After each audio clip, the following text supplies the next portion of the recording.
Well, good evening. What a wonderful time to share with you as we come together for this exciting conference, and we come together in this very special place.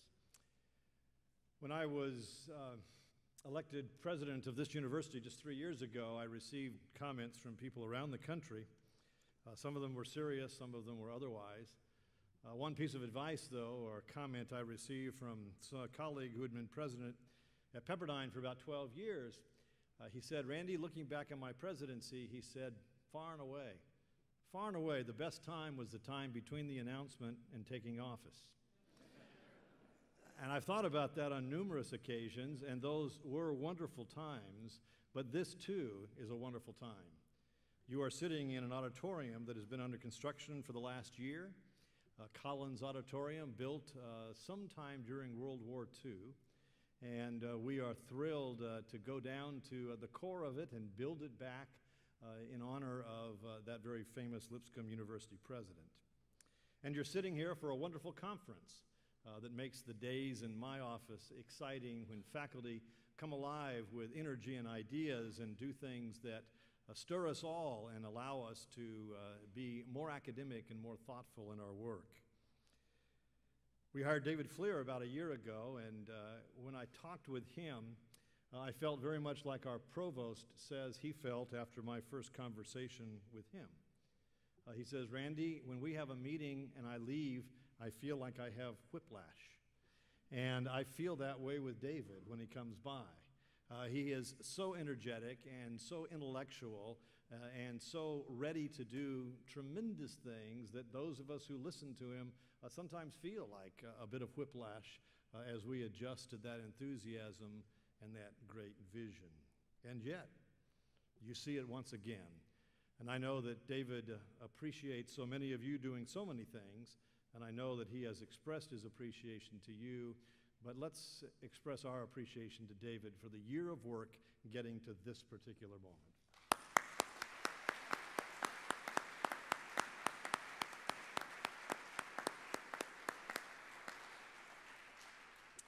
We extend to you that are scholars a very, very warm welcome. You come from our sister institutions and a variety of other schools across the country. Welcome to Lipscomb University. We also extend to you who are our guests a very, very special welcome. When I came to Lipscomb, we made the commitment to be more engaged in this community. We will have about 100,000 visitors on this campus this year. And you are the very first visitors to share an event in this particular place. Lipscomb is doing very well. We're doing $1 million of construction every month for the next 54 months. We have a record enrollment, a record giving year, a sense of energy on the campus, and we hope that you will share that while you are here. Several weeks ago, I met our speaker this evening, the Honorable William Frist. Dr. Frist is someone who has had two very distinguished careers, and I sense will continue both to serve us in a variety of ways, perhaps in those careers and perhaps in others.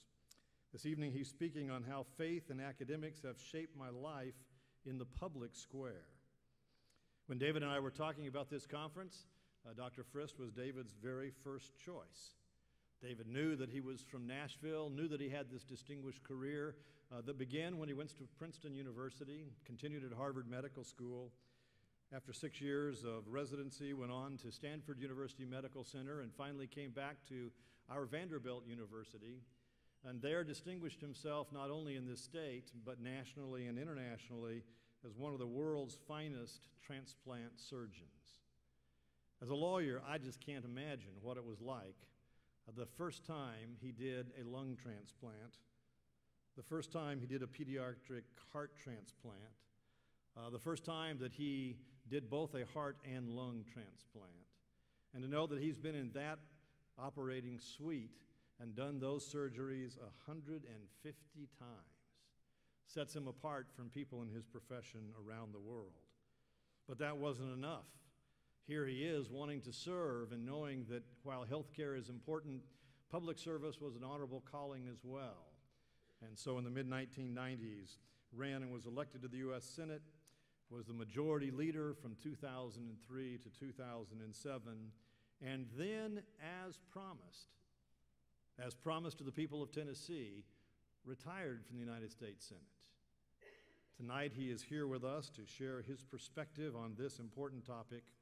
Tomorrow he leaves for Africa, and as he has done for many, many years, will spend almost a month in Africa using his talent in medicine to save and improve the lives of countless people who never can repay him, but whose lives will forever be affected. I asked him the other day when we were talking how his trips to Africa would be something he could continue when he is elected governor of Tennessee. I naively thought I might pull him into that conversation, and he very astutely led us away from it. But in this state, if you're not from Tennessee, you know that he is talked about as someone who would be a wonderful next governor. We are thrilled with this intersection of public service and medicine and his heart for people stemming from his faith. Would you welcome our plenary speaker tonight, the Honorable William Frist. Thanks, sir. Thank you, Andy. Thank you.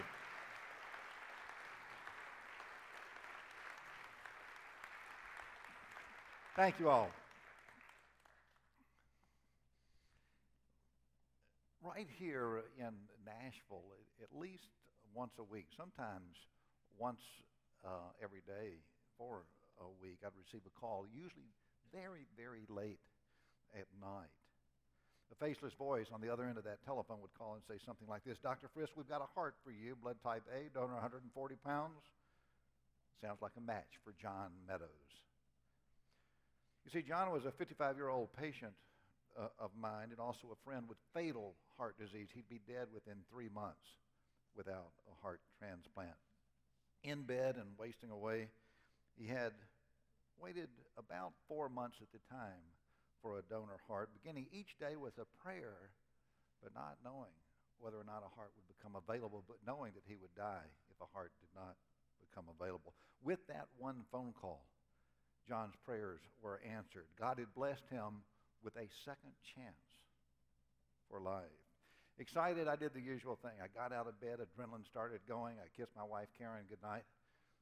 And by the way, all this takes place right here about 2 miles from here, about 3 miles from here. I have 3 boys, young boys, and I would go check in on them, and then I'd get in my car so I could go and give John that good news myself, the good news that he is going to live and not die.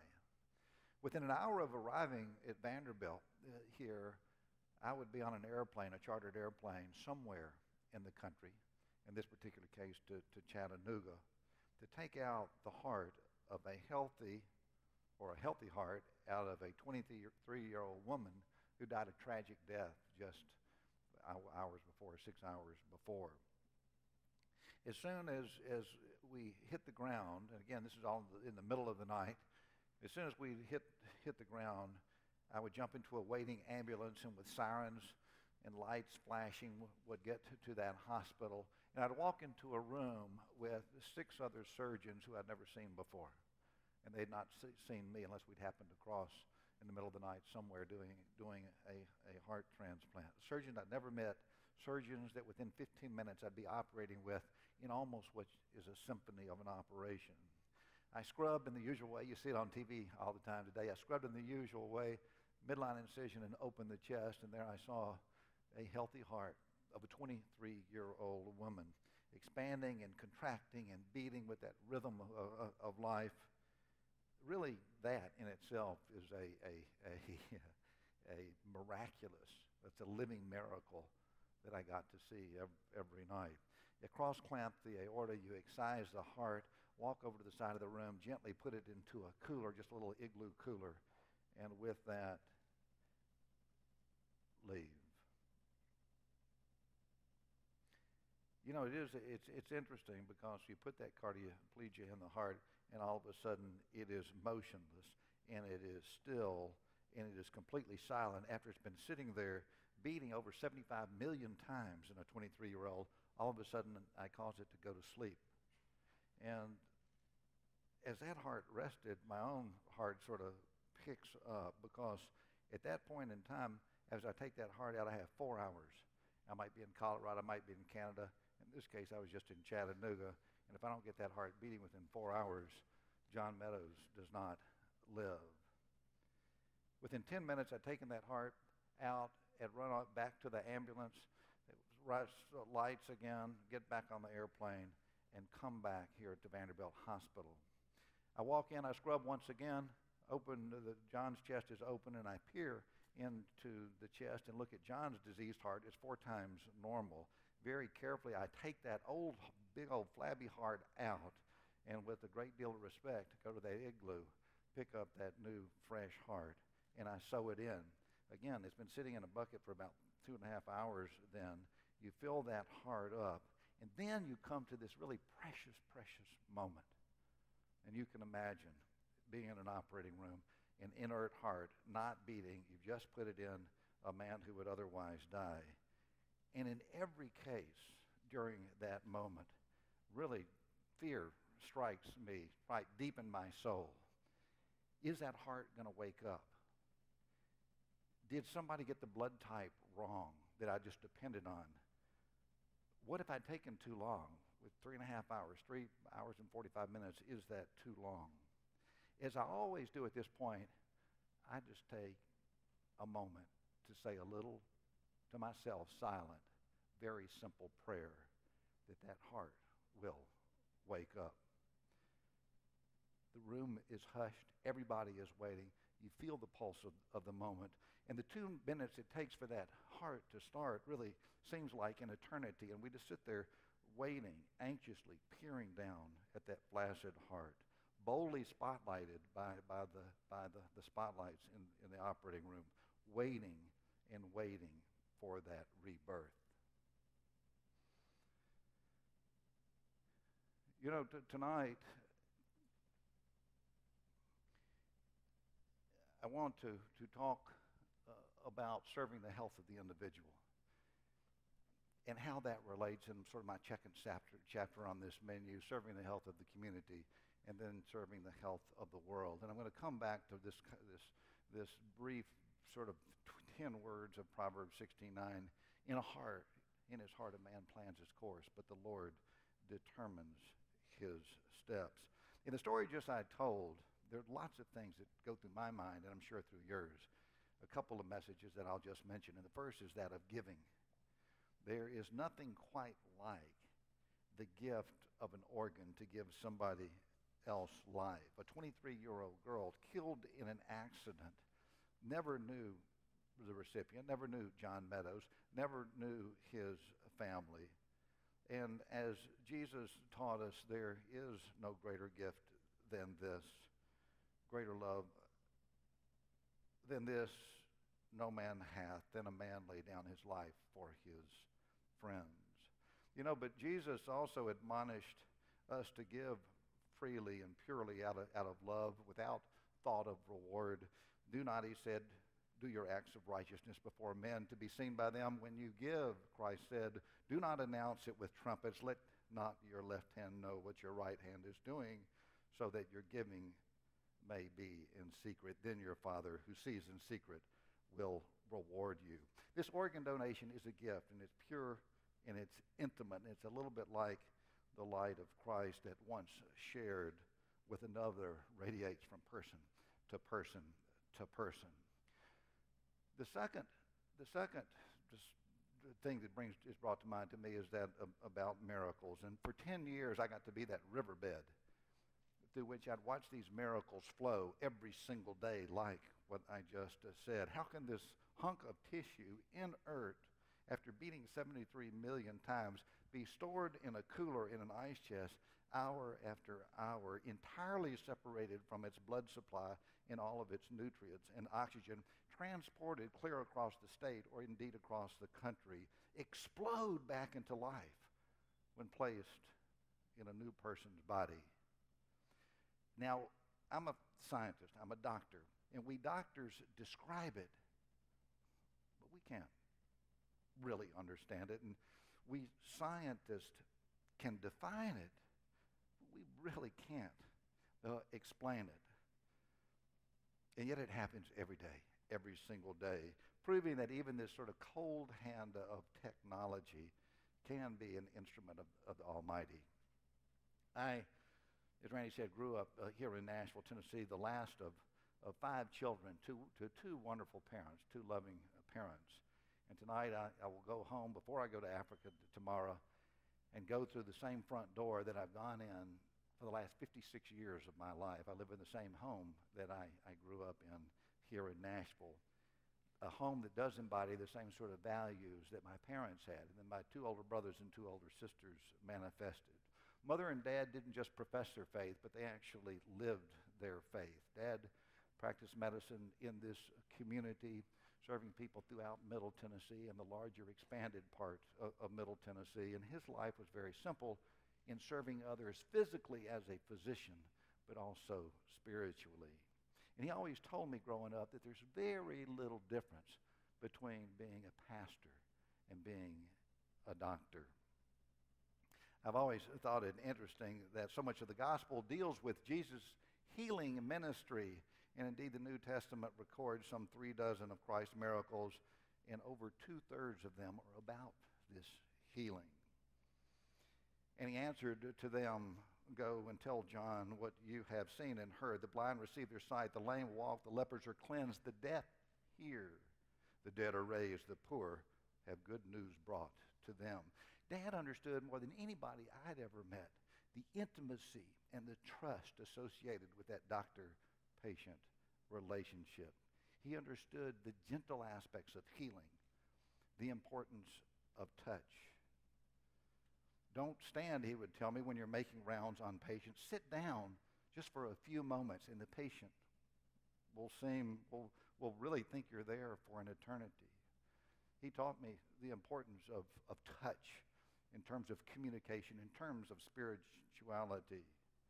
He taught me that the janitor in the hospital, keeping those floors clean, was just as important, just as much value, and should be affirmed just as much as that chief of medicine up on the 5th floor. Now, a surgeon such as myself doesn't spend a lot of time pontificating and overanalyzing situations. But if somebody did ask me, "Well, Bill, you've done some interesting things in life," and Randy outlined a number of those, but what is there sort of the one story? Is there a family story or a moment or an anecdote that best captures your commitment to service or your brother's or sister's commitment to service? And again, we don't sit around and analyze it, but if you pushed me on it, I would say, yes, there is one story. You see, and it has to do with my dad's dad, my grandfather, who died back in 1923, so I never saw. None of my children have seen. My brothers and sisters didn't see. But it really goes back to a very quick story. When Dad was about 10 years old, his dad worked on the railroads, and he'd worked his way up top to be the station master. And this was down in Meridian, Mississippi. And one day he was sitting up in his little tower watching the trains at the time come and go, and he saw an elderly lady carrying a crippled child walking across the train track. But he saw, and obstructed from her view, another train coming, so he jumped off the platform. He sprang forward. He pushed the couple, the woman and the child, and the train hit him, and shortly thereafter died. He got a medal after that the railroads had given him. But prior to his death, he asked that story be passed on to his children. And I love the letter, because I still have that letter today, to pass this story on, that there is no greater good than one person being able to help save the life of another.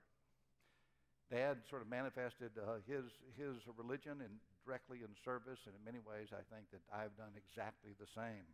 There are a lot of similarities. I will be leaving for Africa here in about 24 hours, and I'll be gone a long time, and I'll be way back in the bush of Africa.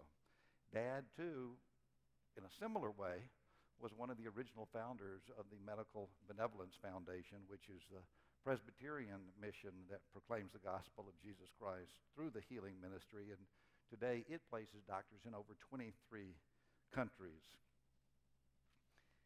Growing up, my parents really were those pillars of faith, of humility, of compassion, of trust, and they embodied the very core of Christ's teachings for me and my older brothers and sisters.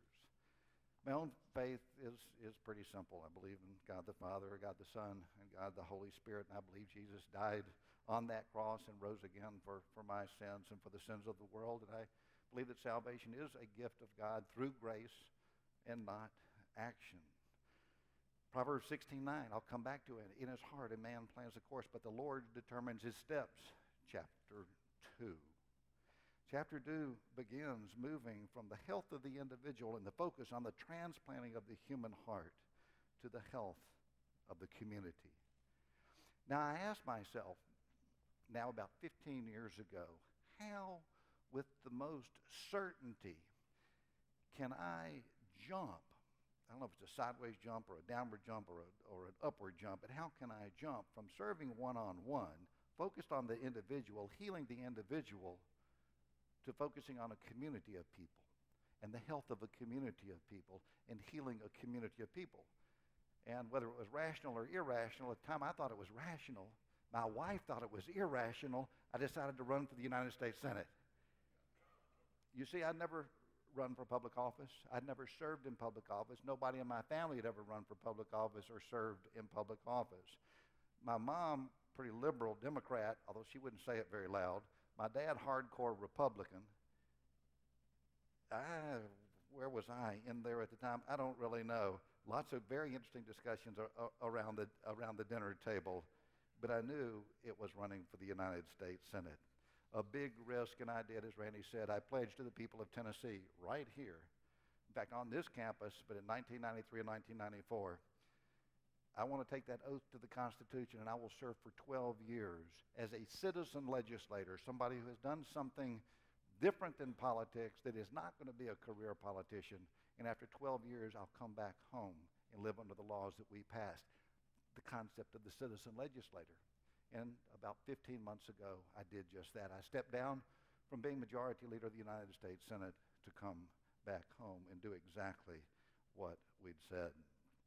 Now, to give you a sense of time and place, and to get a little sort of inside tour of being in the United States Senate, let me take you on about a 3-minute tour of Washington, D.C., and faith and religion, and indeed Christianity, in where I worked every day.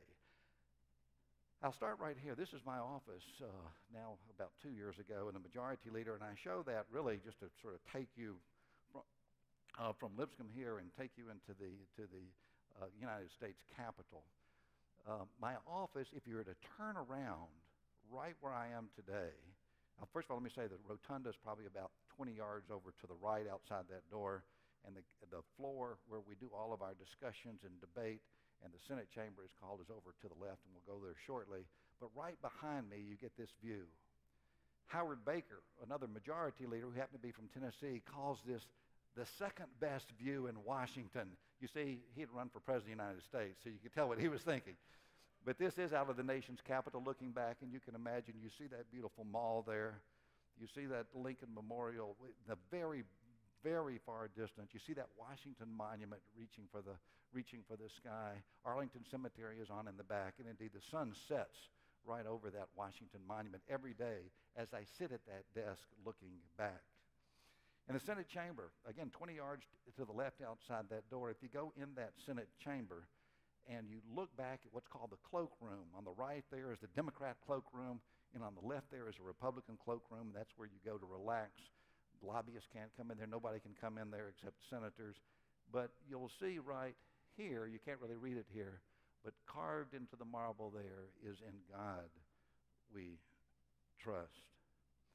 And then if you look over to the door, when you're looking back at that cloakroom here, and you look to the left, again, this chamber is no bigger than this room right here of the United States Senate, but there's a door over to the left where the so-called candy desk is, and at that candy desk, you look above there, and you see in the Senate chamber, "Annuit coeptis," this whole idea of God and that undertaking, the same thing that's on our paper money today.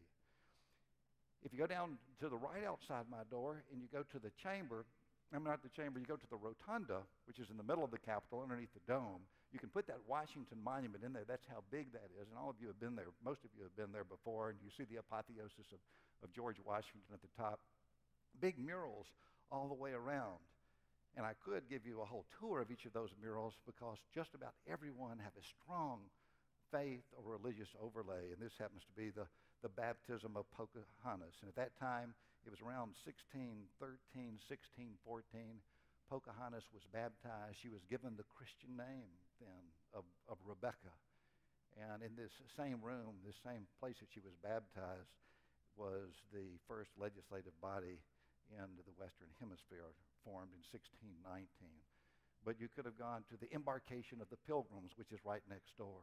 The point is, you can't be in Washington and in our nation's capital without that faith-based component. If you go on down through the rotunda, then you come to the House side, and you come to what is called Statuary Hall. That used to be where the House would meet.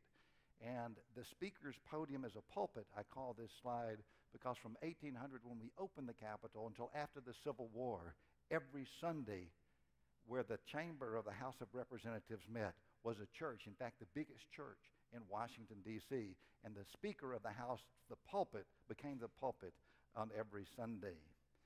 Also, right off the rotunda, there's a little tiny room about 10 feet by 10 feet that is called the Congressional Prayer Chapel. There, only senators can go and House members. Again, it's a small little room.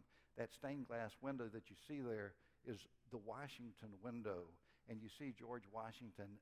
This is right in the heart of our nation's capital, this little room. George Washington kneeling down.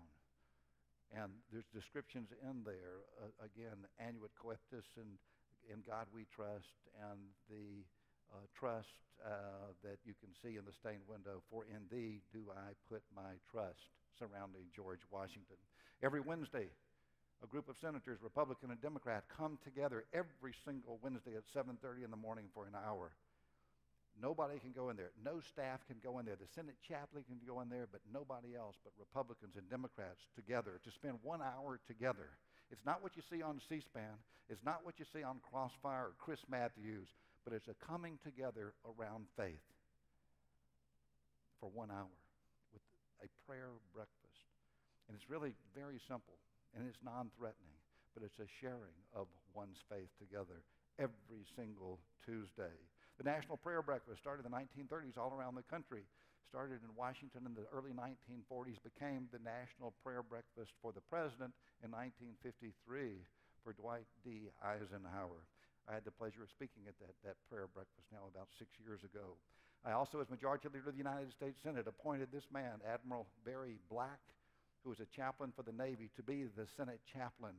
We did not open the United States Senate ever. It would not open up without first a prayer and then the Pledge of Allegiance. I say all this, I threw Aiken Bible in here, and all of you know that, but the federal government authorized and paid for the first publication of a Bible in the United States of America, because the British at the time would not let us print a Bible in the English language. So the Congress, one of its first acts was to come in and print that Bible. I tell you all this to give you a sense of time in place in terms of what the United States Senate is like. Medicine to public service, although medicine is a type of public service, although it involves more people being in the United States Senate, initially a state, and then as Majority Leader, 280 million people. I was the only physician in the United States Senate. In fact, when I went to Washington, I was the first practicing physician elected since 1928. There are about 63 lawyers in there, one physician. So you can imagine what I was up against every single day. But I was also the only person in that body of about half this many people who had taken an oath to do no harm, an oath to heal. Now, is there a juxtaposition there or an irony going to the United States Senate?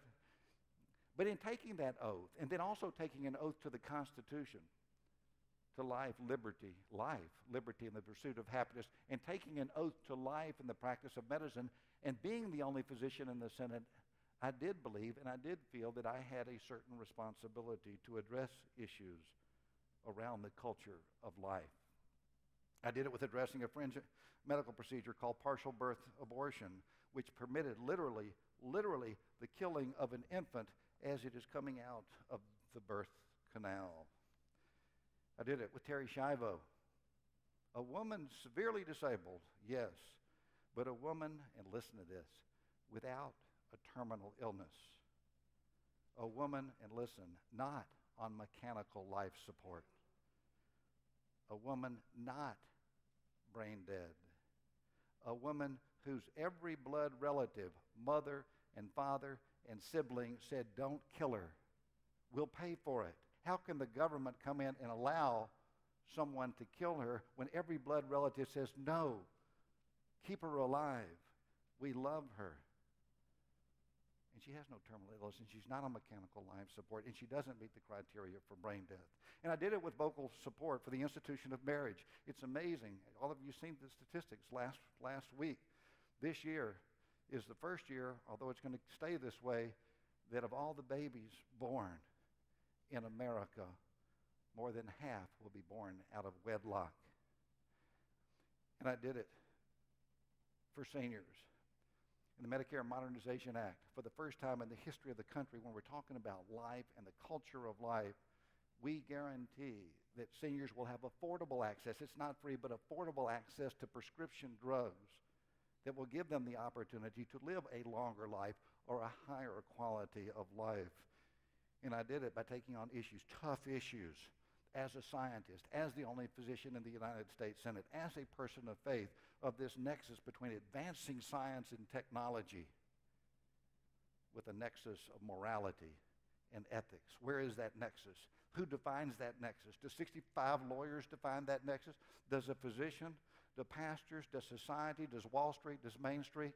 It's what elections are all about, to take people and commit to service and address issues. And an example of that would be stem cells, where you have science and the hope and the promise of advancing science, of having cells that you can shoot off to become heart and lung and kidney that are like automatic Xerox machines. No other cell in the world is quite like that. But how do we address it as a society and people of faith? And I'll use stem cells as an example because it's one of the issues that you'll be talking about. What is one's responsibility? My position on stem cells was as a scientist, was as somebody who has spent 20 years studying issues of science and technology and artificial hearts and lasers and pharmaceutical agents and the advances of science today.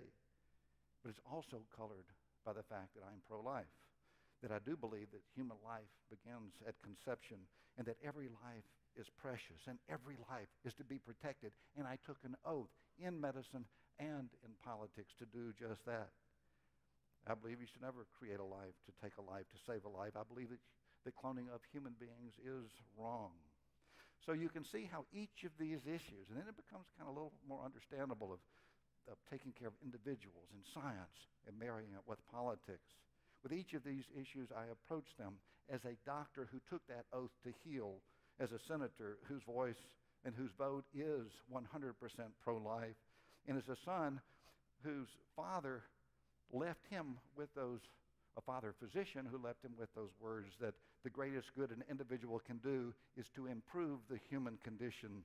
With each of these issues, I approach them with being a Christian whose focus is service to heal. Now, why do you get involved? I took a big risk. I was pretty comfortable being a heart surgeon, transplanting hearts, making good money, living in the house or a community that I've always lived in. And the reason is if we don't take those risks, or if we don't act, or we don't have people who act on our behalf, others who do not share our values will define the rules. And we've seen it with abortion. We've seen it with the assault on marriage. We've seen it, and we continue to see it with attempts to take God out of the Pledge of Allegiance. We see it in a battle I had to fight with the Boy Scouts in their recognition of a power higher than themselves, people wanting to strip that away. All right, chapter 3. Chapter 3 extends this a little bit further. Individuals one-on-one, position, one-on-many, politics, public service, and the government sense. And now we're talking about serving people around the world. In his heart, a man plans his course, but the Lord determines his steps. I'll begin, ironically, I am leaving tomorrow, and will be, in part, doing an annual medical mission trip. I started with a faith-based organization called Samaritan's Purse. Billy Graham and Franklin Graham now runs Samaritan's Purse. We put physicians in about 400 physicians in about 60 countries around the world. I've traveled with Samaritan's Purse many, many times. In fact, these are the countries I've done medical mission trips through, and on there you see Sudan and Kenya. I'll be going to Tanzania tomorrow afternoon, Uganda and Botswana and Namibia in the last several years, South Africa, Mozambique I'll be going to in about 2 weeks, Rwanda I'll be going to in about 3 weeks. Listen to what these trips are like.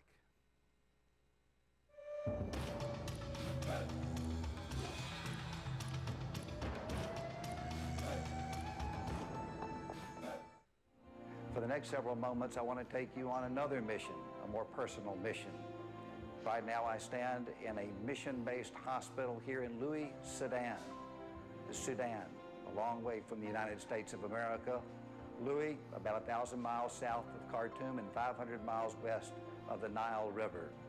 Over these next few minutes, I'd like to share with you some of my personal experiences at that mission hospital in Louis, Sudan.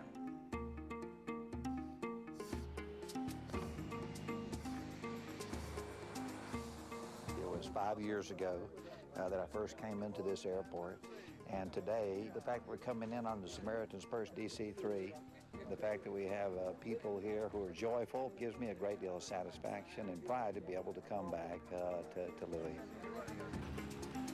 When I first came here 5 years ago, I had no earthly idea what I was about to see. At that time, we began to operate in a small little schoolhouse. We operated by flashlights on that first night. The operating room, over time, has changed dramatically. Well, we're scrubbing here in Louis, Sudan, a long way from the United States of America. You can see our scrub sink's a little more primitive. The water's coming through that window to a tank outside. About 3 years ago when I was here, we had a big old coffee urn sitting right here. Today it's a little bit different. Real progress, still not like the United States. All of this shows to me what bringing the right people together. Surgery is being performed about 100 yards from where I'm standing right now in as sophisticated a way as you can find back in the United States anywhere. It's truly, truly a miracle. One of the real privileges that I have is to go on rounds with the wonderful nurses and physicians of this health facility. You walk into that ward, that room, and you see beds lined up on either side. And it's a little bit dark when you first look in the room, but you see those wide smiles of the patients who otherwise would have no hope, would have absolutely no access to any health care whatsoever. It's not Samaritan's Purse. It's not people from the United States of America, but it's the community. It is such mission-based hospitals as this that have been the backbone of healthcare throughout Africa over the last 100 years. And now we have one of the greatest moral and humanitarian challenges facing mankind. It's called HIV/AIDS.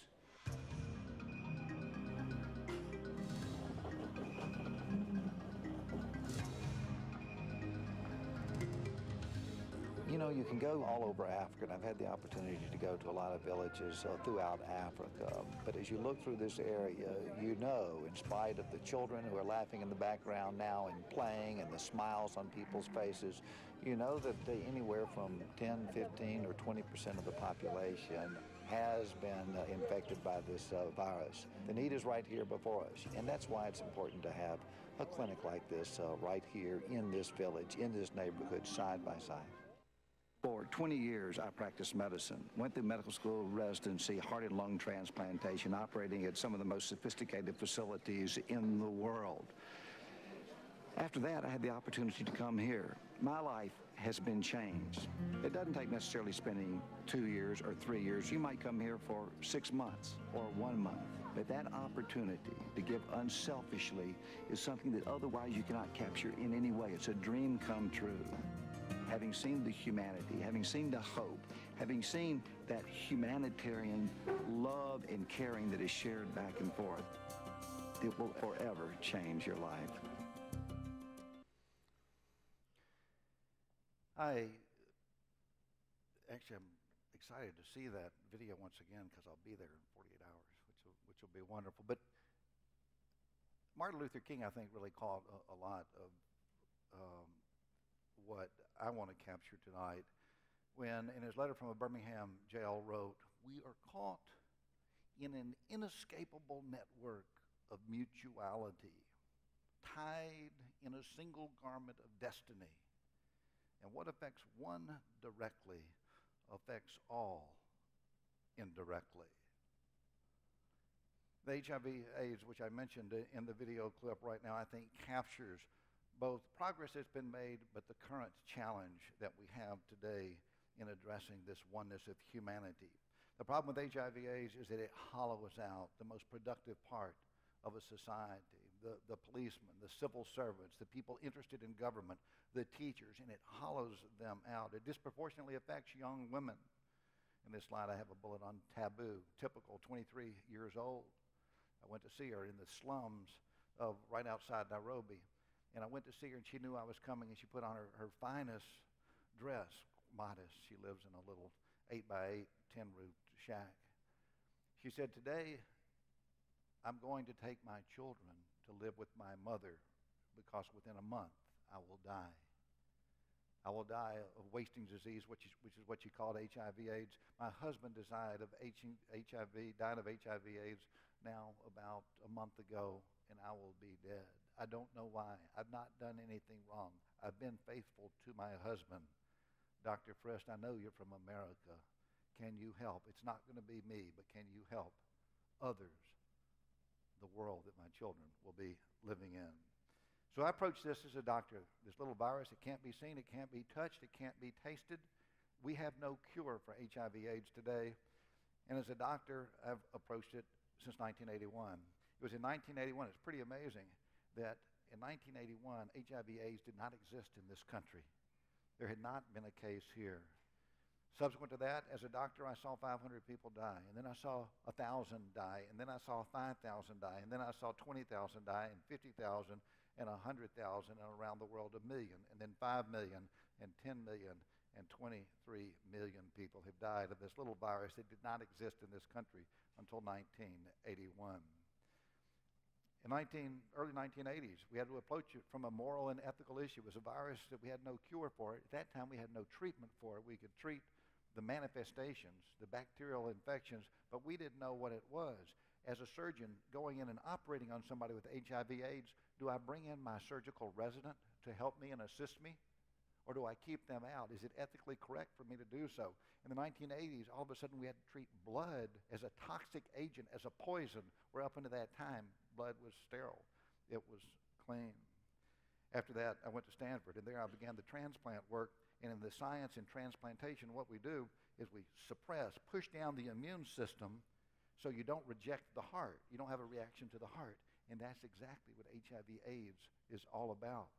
And so we studied it in parallel with transplantation. And then when I came here to Vanderbilt, again, just a few miles from here, an active HIV/AIDS clinic, and as a physician dealt with HIV/AIDS every single day in some shape or form. Take that hat off and then take Bill Frist, the policymaker. What do you do when on your watch you see nobody die and then 1 million, then 23 million people die as the only physician in the United States Senate? In 1994, first of all, I ran for the United States Senate, not because of that, but then I got there, and with all those lawyers in the room, I was the only physician and the only scientist in the United States Senate.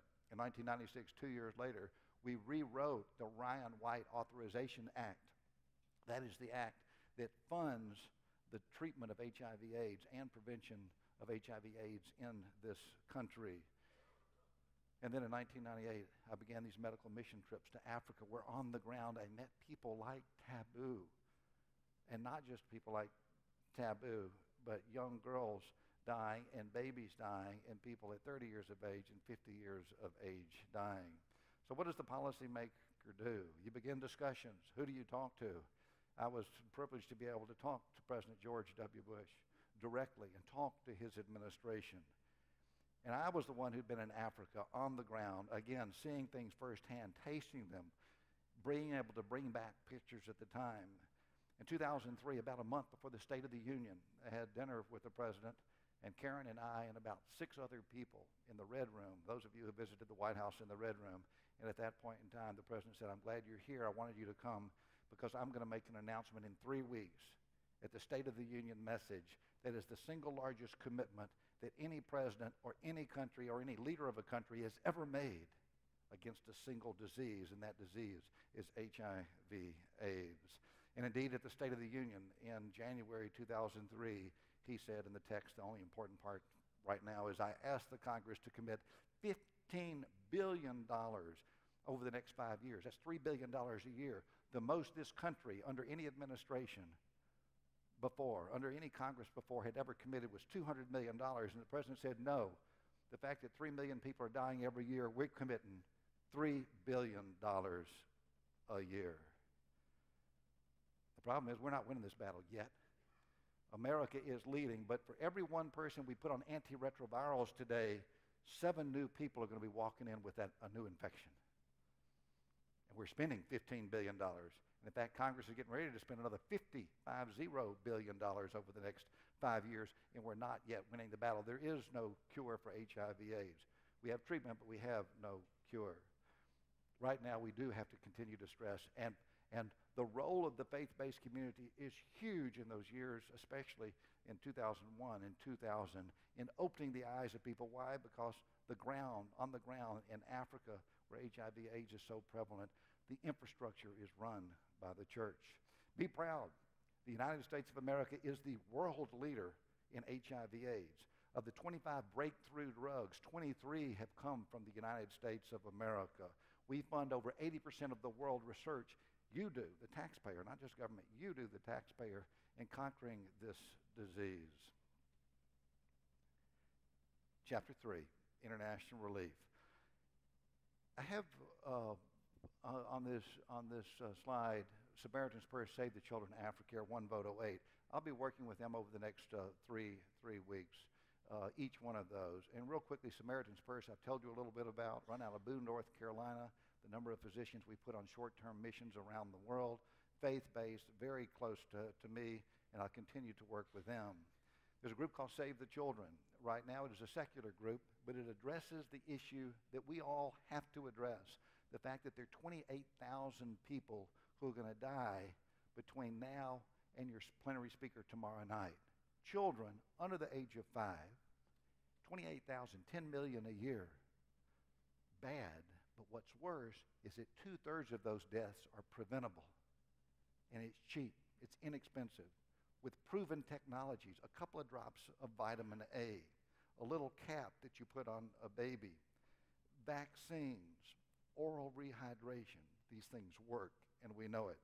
Africare, I'm on the board and we'll be working with them in Mozambique in about a week, about 2 weeks. And they're supporting community health workers to not just give a fish, but to teach people to fish in Africa in terms of agriculture. And One Vote 08. The One Vote 08 program is, I got a picture of Bono there. Bono and I, how many people know who Bono is?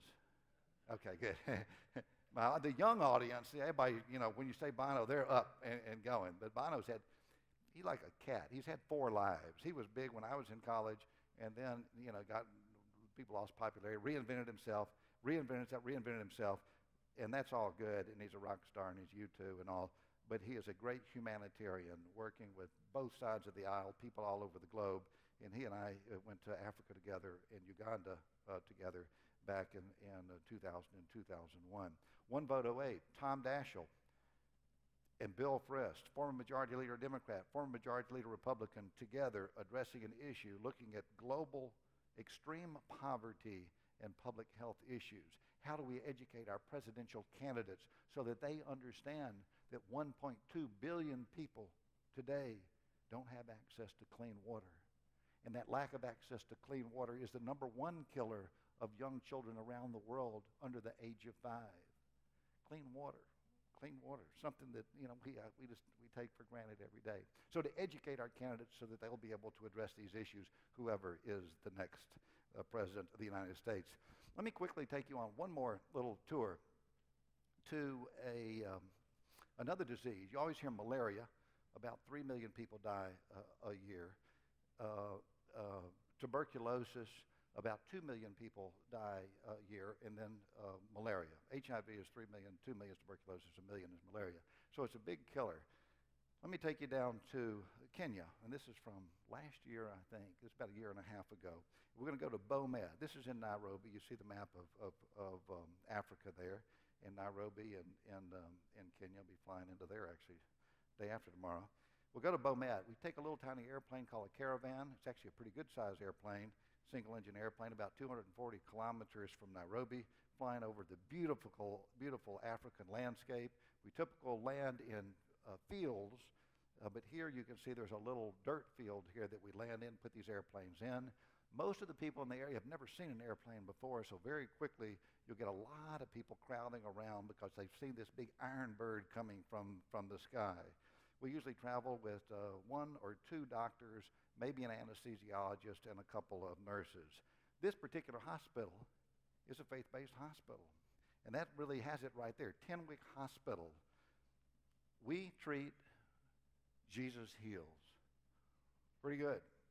Pretty good. It pretty much captures it. Go back to my transplant story and John Meadows. You're sort of the riverbed there as you're carrying out what are truly miracles that occur every day, and they occur every day at this particular hospital.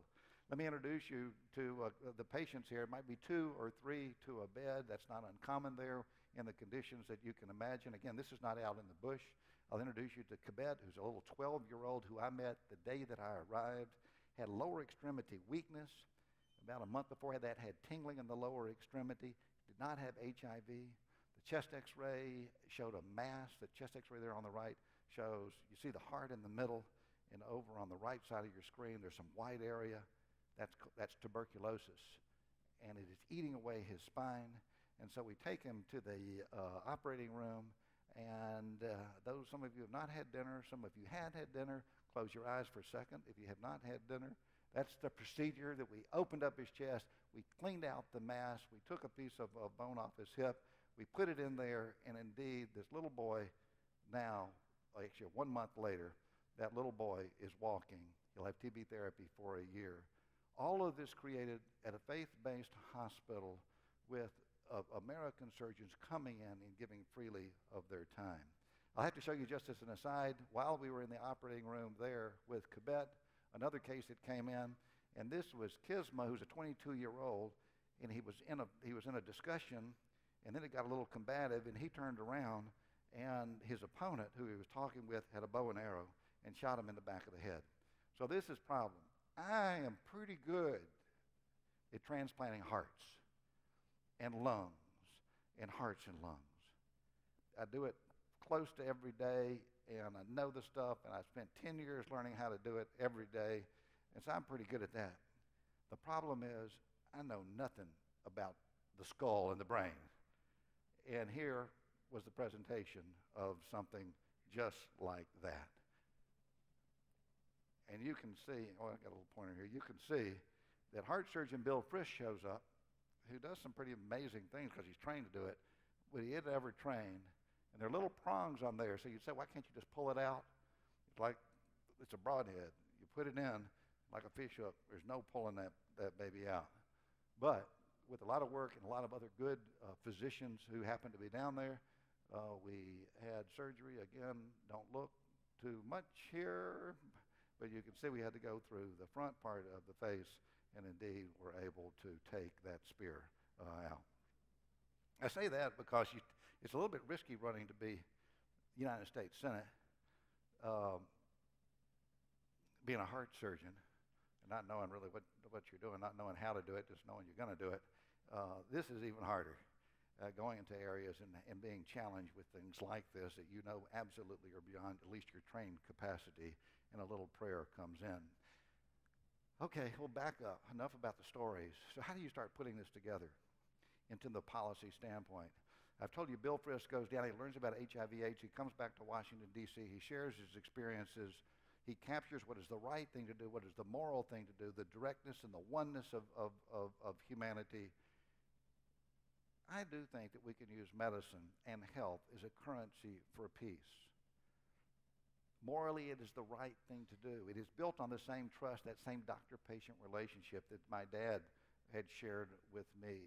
And I've seen it in the Sudan, where in the southern Sudan, 2 million people have died, 5 million people have been displaced, fighting when we first went in. We went in about 6 months after Osama bin Laden left, fighting.